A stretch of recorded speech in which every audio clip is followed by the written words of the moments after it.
Hey there, so I've just filmed my a Mac in a Year challenge video for the month of May, so if you want to go check that out, go for it.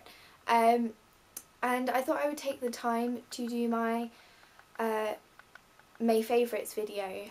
I'm going to be away this weekend, so I don't really have time to film it before we go into June, so I thought to kind of counteract how bad I was for last month, I'd do it really early. So I shouldn't really have any excuses for why this doesn't go up before June. So I've got quite a few products. Some of these products I have kind of mentioned already in videos, so I feel like it's going to be a bit of a repetition almost. And I can't remember which products again I said for last month, so I feel like I'm going to be repeating myself because they probably were in that video too. So I'm just going to go ahead and go for it, and I don't really know where to start. We'll start with skincare because I will go in that logical order. So in skincare it really has to be hands down the Benefit range. The b.right Radiant skincare range has just been fabulous. I can't recommend it any more than the video that I did for that should be is going up as we speak now, but it's been such a pain to load because I'm trying to do it in HD, but it takes forever, and there goes our house phone, so please ignore that. Anyway, so yeah, the Benefit range has been brilliant, and the ones that I have to really recommend are the Foamingly Clean facial wash, which comes in an even more cute package. Things flying out of it too. And this is what the full size looks about, because I was saying I wasn't sure whether it was real cork or not, but it's not real cork, which is slightly... I was expecting real cork, but I guess it's not very practical. It wouldn't be practical whatsoever. So yeah, that's the Foamingly Clean, which I think is brilliant. I love to use this in the morning, which just makes my skin look a bit more brighter and radiant afterwards, and then use my Arbonne facial wash, which again I love, although it isn't in this video, just because I find it's more of a staple product now that I rely on in the evenings for a really deep clean. And then I've the Total Moisture facial cream, which I didn't think, I was really scared of this because it's very, very thick, so I thought my skin wasn't going to like it and decided to regurgitate loads of yucky stuff all over it. But in fact, the one that I did really, really like, but I didn't think it would do it because it's oil free, the Triple Performing Facial Emulsion, that one my skin didn't like, even though that one's oil free and this one isn't. But my skin was really dry this morning, and I put this on and it went immediately, and it's brilliant, love it. And then this, it's an eye cream. Now I don't really use normally eye creams, but this has been, whenever I have the chance to use it, I use it. Again, very rich and creamy, but lovely feel, and it sinks into the skin really quickly.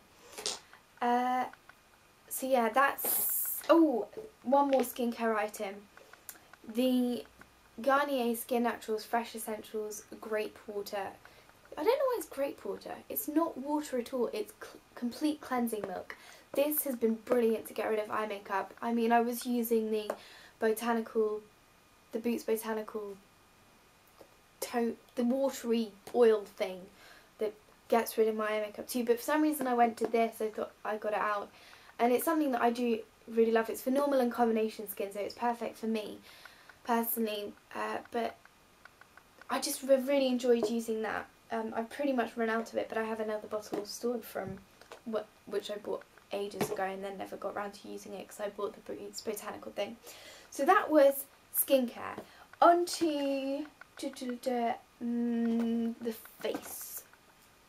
So I can't remember whether this one was in my previous favourites video or not, but it's the Mercier Tinted Moisturiser, the oil-free version in the shade Porcelain, which again is brilliant. It's just been something that I've used every single day. I have noticed that it's starting to that I'm getting through it quite quickly, even though it is 50 millilitres. I feel like we're replenishing.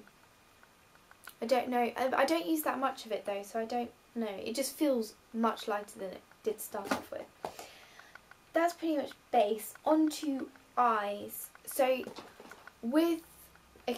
I bought the Urban Decay Naked palette, which came with obviously the shadows inside it, but it also came with the primer potion, like a little sample, and you guys have all seen it, you all know about it. Not that keen on the packaging as many people are, but they have just released a new style packaging, like with tubes, which does, like a squeezy tube, which does look a lot better, but then I don't know if you'll still have the same problem with not being able to get it, so you might have to still chop it.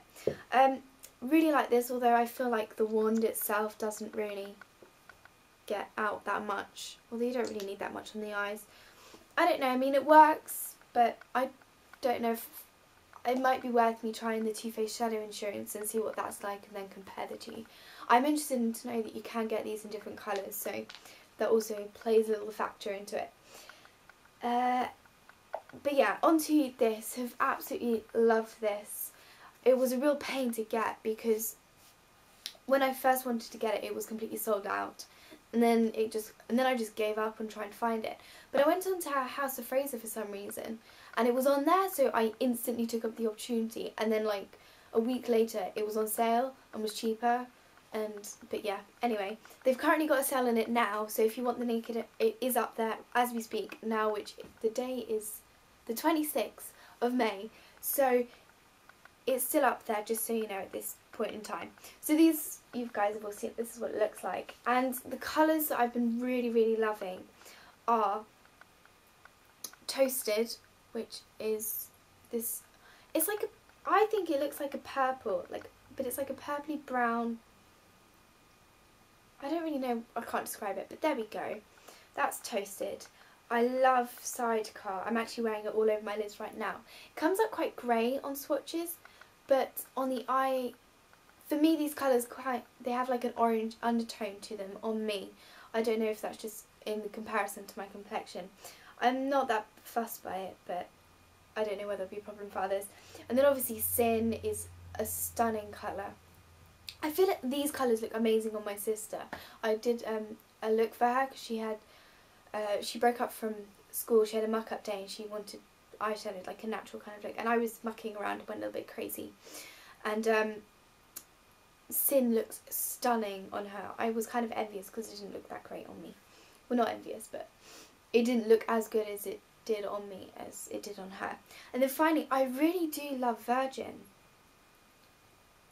I love this colour. It's such a pretty fair white with slight, I mean, it has a slight shimmer to it, which is nice. It's not too shimmery in comparison to the others. And I can use it all over the lid, or in, I guess for most people they just use it as a highlight, but for me I love to use it all over the lid for a little bit of colour. And then just rush out the door with some eyeliner. And speaking of eyeliner, the eyeliner that I've been really, really kind of reaching to lately has not been my Bobbi Brown. I mean, I will use that, but I've been really enjoying using Stiletto from my Too Faced Naked Eye palette. So I don't know actually if that showed. It's this one here. It's just a kind of stark black, matte black thing. And I like using the angled eyeliner brush that comes with it and just using that. It's dark enough and you can smudge it up, you can do whatever you like with it, and it looks great, and it actually stays there too. It doesn't fade away for me.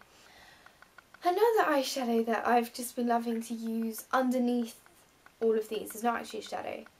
Oh dang it, I did it again. I've put the wrong paint pot in the wrong cover.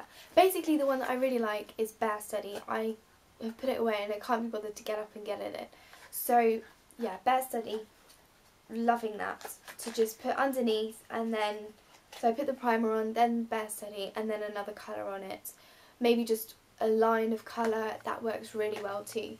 In particular with that combination I've been using Sin, the colour Sin. I've been really using that with Bare Study because they kind of complement each other.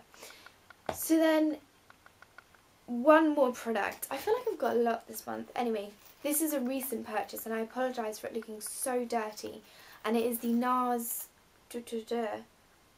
Blush Bronzer Trio.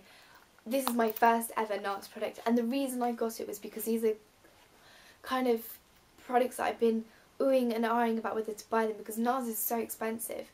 But actually this worked out cheaper in the end. I mean, this cost £39, so it was £39, so it was quite a lot. But it comes with Laguna, Albatross and Orgasm, which I find is a really weird name, but yeah, anyway. And ironically, apparently the Laguna, you get, the normal ones you get 8 grams, I think. I could be very wrong, but the research I did, it was 8 grams. It was really difficult to find how much you get from the Nars website. But anyway, so I believe you get 8 grams with Laguna normally. This time you get 7.3 grams, so it's almost there. And then Albatross you get 2.7, which is barely any in comparison to what you normally get. But actually, you get more of Orgasm with this than the other one, because you get 5 grams here, and I believe you only get like 4.8 grams, I think. But I could be very, very wrong. But I've been loving Laguna in particular. I mean, I have to be very careful with Orgasm because it can be very, very red on my fair skin and make me almost look a bit like China dollish. But Albatross and Laguna I've just loved using together. Albatross for the highlight and Laguna to contour, to give me a little bit of colour. Just, it's perfect. I loved it. And then finally, the last product I want to talk about is a brush which I really need to clean, so I apologise. It is the No7 Eye Colour Brush, which I just love to use this to apply colour, not actually all over the lid, although I would imagine this would work for that. It's very, very stiff, although actually now I do that it looks quite, I find it's very, very sturdy and stiff, so it doesn't really move very well on the lid. But what I like to use this is to just apply colour into the corner and the crease. Well, not really the crease, the corner of my eye. I really like to use that for that because it's small enough. So yeah, that was me trying to rush through all my products really, really quickly. So I hope you guys enjoyed that, and of course all info will be in the description box below. And yeah, thank you for watching. Bye!